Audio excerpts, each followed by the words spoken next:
பின்பு ஒரு நாள் எலிசா சூனேமுக்கு போயிருந்த போது அங்கே கனம் பொருந்திய ஒரு ஸ்திரீ அவனை போஜனம் பண்ண வருந்தி கேட்டுக்கொண்டாள்.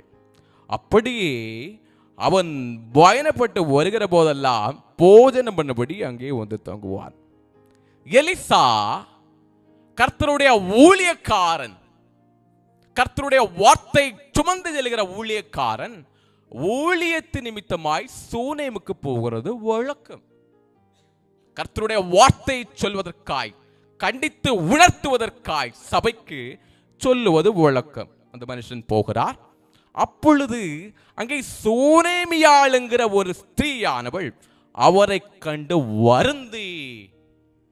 வருந்தி தன் வீட்டிலே வந்து போஜனம் பண்ணும்படி அவள் அழைத்தாள்.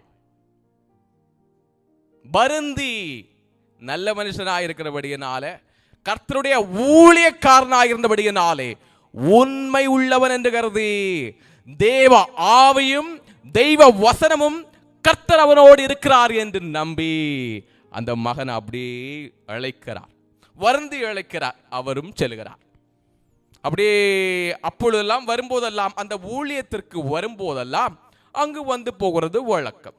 அவள் தன் புருஷனை நோக்கி, இதோ நம்மிடத்தில் வந்து போகிற இந்த தேவனுடைய மனுஷன் பரிசுத்தவான் என்று காண்கிறேன்.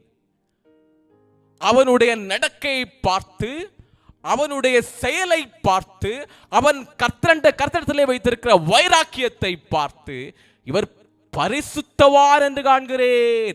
இவருடைய செயலும் சொல்லும் பேச்சும் கிரியையும் கர்த்தருக்கு உகந்ததாயிருக்கிறது. தேவன் இவரிடத்திலே வாசமாயிருக்கிறார்.